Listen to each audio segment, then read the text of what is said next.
है तो उसको साबुन या दूसरी चीज लगा के उसको साफ धोके कर लेगा, लेकिन जिसका मन मलिन हो चुका है उस चीज से साफ होगा।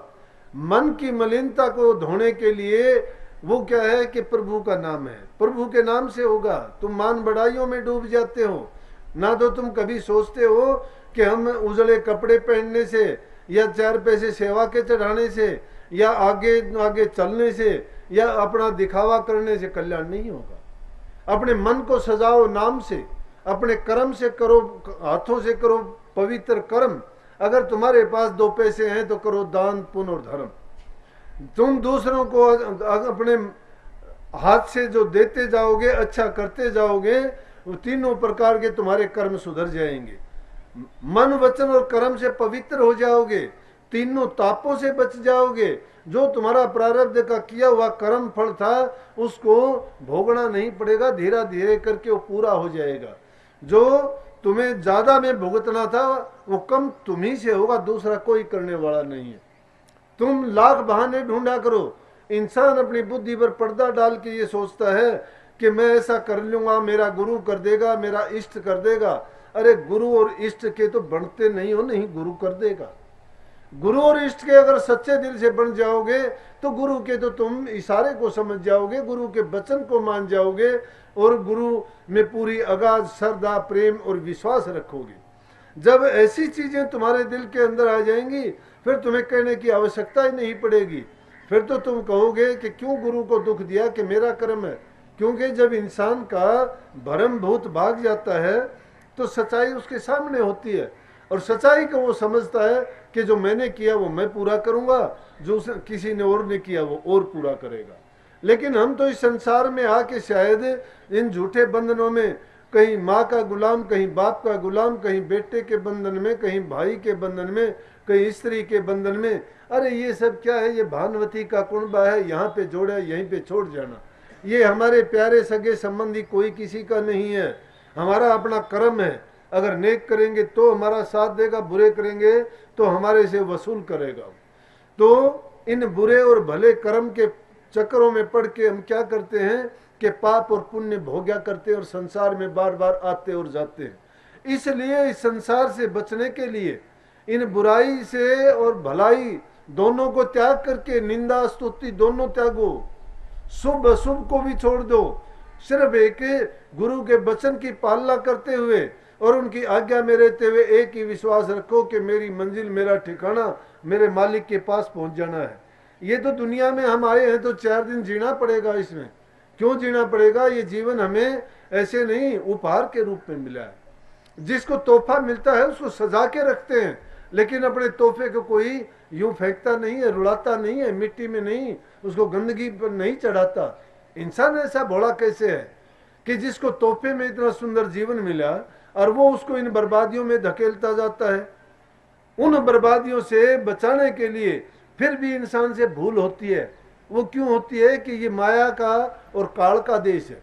इस काल और माया में फंसने के बाद इस दुनिया में ये जीव भूल जाता है बेचारा इस चकाचौंध में, क्योंकि माया का जाल ऐसा है। लेकिन जब संत सदगुरु आते हैं वो तो तुम्हें आवाज दे के कहते, फिर सुनना नहीं चाहते। क्यों नहीं सुनना चाहते? आपको पता है कि अगर वो सुनोगे तो तुम्हें संसार के रसों में दुख है। जब प्रभु रूपी रस तुम्हें मिल जाएगा, नाम का रस आना जब शुरू हो जाएगा, संसार के रस फीके लगने शुरू हो जाएंगे। लेकिन हम बार बार डंक खा खा के, डंक जब कोई मारता है दिक्कत होती है, उसका विष हमारे शरीर में व्यापता है, लेकिन थोड़ी देर के बाद में जब चैन हो जाता है फिर भूल जाते हैं कि डंक मारा था, विष लगा था, तकलीफ बहुत हुई थी, फिर भूलते हैं, फिर वही कर्म करते हैं। ये इंसान की ये भूल है। लेकिन संत सतगुरु तुम्हें बार बार सत्संगों के द्वारा, वचनों के द्वारा और बार बार तुम्हें इस बारे में ही चेताते हैं कि अरे भूले हुए इंसान, तू तेरा उद्देश्य है उससे ना भटक। तेरा मूल उद्देश्य था प्रभु की भक्ति करना, जो अगर उसको ही तुमने छोड़ दिया तो तेरे पास रह भी क्या गया। इसलिए कहा कि भज हंसा हरि नाम जगत में जीवन थोड़ा रे।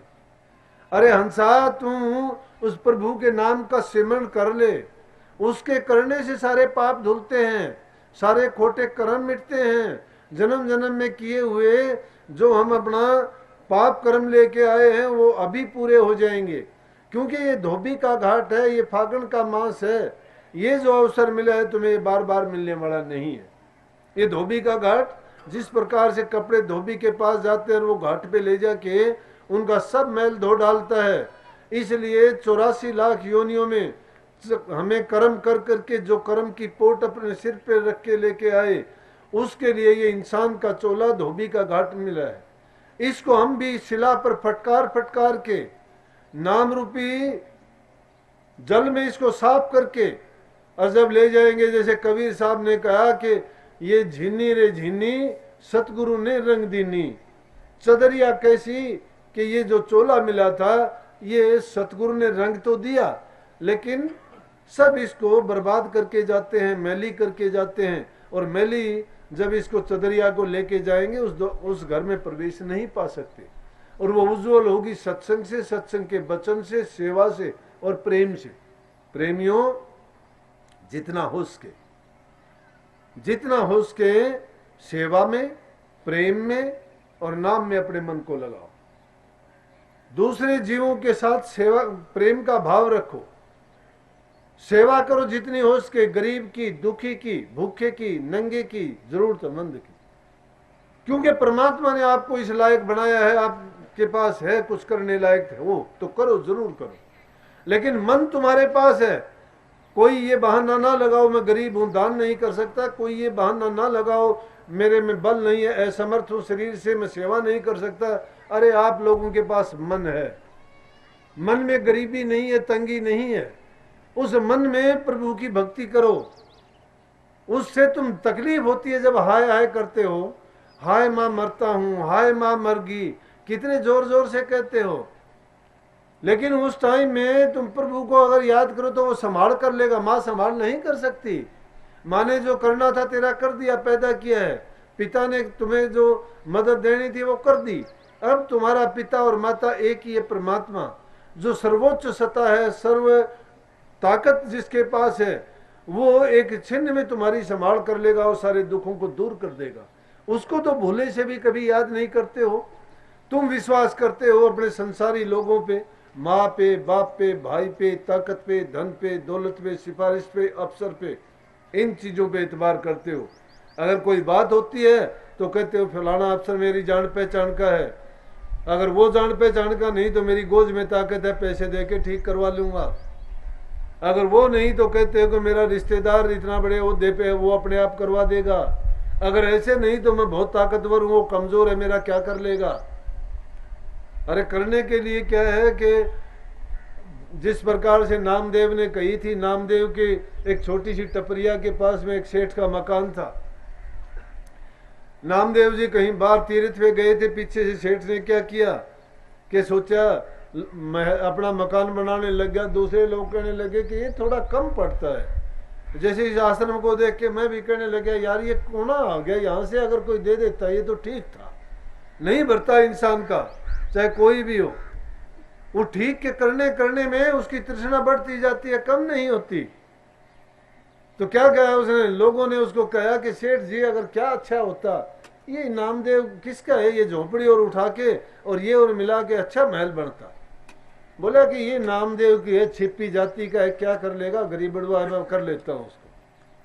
सेठ ने क्या किया, वो टपरिया को हटा दिया और उसमें अपना मकान बना लिया। जब तीर्थ से लौट के आया, उसकी झोंपड़ी थी, आजकल के जमाने नहीं थे। जब लौट के आया तो देखा तेरी झोंपड़ी होती थी, कहाँ झोंपड़ी है। झोंपड़ी देख के कहने लगा कि कहीं मैं गलत जगह पे तो नहीं आ गया, मेरा मकान तो इस सेठ की मकान के पास था, मकान भी बदला हुआ है। क्यों, जब पैदल के रास्ते होते तो ये तो था नहीं कि तीर्थ पे गए 2 दिन में चाहे। आजकल तो अगर किसी को कहीं भी जाना हो हवाई जहाज से, हेलीकॉप्टर से जाके उसी दिन वापस आ जाते हैं बड़े लोग तो, नहीं तो कार में 2-3 दिन में तो सभी आ जाते हैं। पैदल वाले तो रहे नहीं। जो लोग पैदल जाते थे तीर्थों पे, उनके दिल में तीर्थ का भाव होता था। जो पैरों से शरीर से चल के जाते थे, वो कदम कदम पे उस तीर्थ की भावना का सुमरण, उसका नाम का सिमरण मन के अंदर उनकी याद एक रहती थी जब तक वो जाते थे।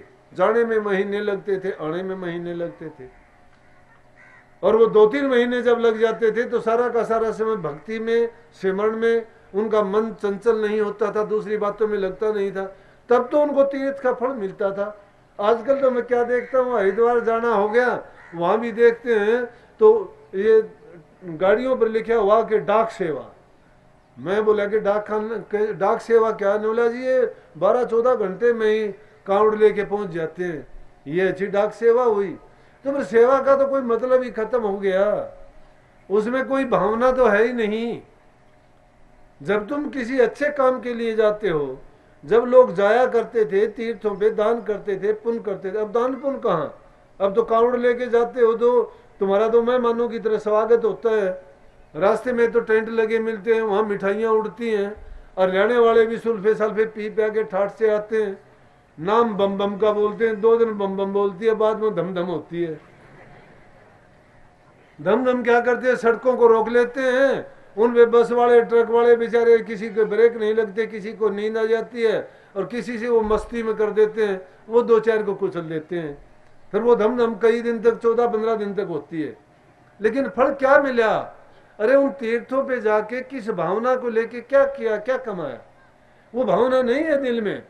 अगर वो भावना होती दिल में तो तुम पैदल जाते, फिर तो तुम्हें तीर्थ का फल मिलता कि हाँ भाई इसने ऐसा किया। अब वो करने वाले क्या करते थे, अब मैं देखता हूं कि जाते हैं लोग, दिन में बेचते हैं अंडे, दुकान करते हैं मांस की, बकरे उल्टे लटके रहते हैं, नौरते आते हैं तो नंगे पैर चलते हैं सब के सब। कहाँ से ला रहा? बोला कि देवी माता की धोख मारने के लिए। तो देवी माता ने बकरे कटवा दिए, देवी माता ने अंडों की दुकान करवा दी, देवी माता ने मछली पालन सिखा दिया, देवी माता ने सूअर पालन सिखा दिया। अरे खुदा के बंदे, खुदा के जीवों को पर तो अत्याचार और जुल्म करते हो, और फिर कौन से देवताओं को मनाते हो? इसीलिए संतों का सुगम मारा, आत्मदेव को मनाओ। आत्मदेव कौन है? वो तुम्हारे अंदर में बसता है। पाप कर्म कर करके तो राक्षसी जीवन बिताते हो, और फिर अपने आप को ऊंचा, इज्जतदार और तुम ऊंचे वर्ग में गिनते हो। ऐसा कर्म करने से तो मैं कहता हूं नरकों में भी ठोड़, उसमें भी लाइन लगानी पड़ेगी। कैसे नरकों में ठोड़ मिलेगी? क्योंकि हमारे से पहले और ज्यादा पाप करने वालों की वहां तो भीड़ लगी होगी। इसलिए प्रेमियों वो कहने लगा, बात कहीं और चली गई, कहने लगा आया 2-3 महीने में, तब तक तो उस सेठ के मकान की जगह तो दूसरा ही मकान है, उसकी झोंपड़ी का आता पता ही नहीं। कहने लगा भाई या तो मेरे चोंद लगी हुई है, मैं चोंद गया किसी दूसरे शहर में आ गया, लेकिन गली देखता हूँ, मोहल्ला देखता हूँ तो वही लगता है। लेकिन चमत्कार क्या है कि चलो मेरी तो झोंपड़ी थी, कहीं उठ गई होगी, खत्म होगी, लेकिन सेठ का मकान भी नहीं है। डरते डरते ने सेठ के घर में जाके झांक के देखा तो देखता है बच्चे भी वही हैं। फिर पूछा सेठ से कि आप फलाने सेठ के बच्चे हो? बोले हाँ। कि तुम्हारे पिताजी कहाँ हैं? तो देखने के बाद में तो पहचानने से भी इनकार कर दिया। नामदेव जी बोले सेठ जी राम राम। बोले कि कौन है तू? बोले जी भूल गए, मैं नामदेव छिपी हूँ, मेरी वो झोंपड़ी होती थी। कैसी झोंपड़ी? बोले ऐसा तो ना करो कि तुम्हारा महल अगर था, बोला कि तुम परमात्मा को बिल्कुल ही भुला बैठे हो क्या? अरे तुम गहरी नींद खुदाने वाले हो, कितने दिन जियोगे दुनिया में? मेरी तो झोंपड़ी उठा दी, मान लिया, मैं भी उठ के कहीं चला जाऊंगा, लेकिन उठ के तुम भी जाएगा। ये जो गहरी नींद खुदाई है ये भी नहीं रहेगा। अरे जितने खेड़े ठेकरी घड़ घड़ गए कुमार, चिनाव नाले भी चले गए चिनाव नार, चेजारे भी गए चिनाव नार। ना उनको बनने वाले रहे ना बनवाने वाले रहे। जो खेड़े आज नजर आते हैं उन पे ठेकरियों के ढेर नजर आते हैं। ये ऊंचे महल अटारी बनाने वाले कितने दिन जिएंगे? खोटे कर्म करने वाले कितने दिन जिएंगे? जीवन अगर मिला है, इंसान का चोला मिला है, तो नेक कर्म करो, अच्छे काम करो, अपने जीवन को सबलाइम ऊंचा उठाओ, अच्छा बनाओ, इससे धर्म से प्यार से परिपूर्ण करो, दूसरों के लिए खुशबू फैलाओ, प्रेम फैलाओ, ताकि तुम्हारा मानव चोला सफल और कामयाब।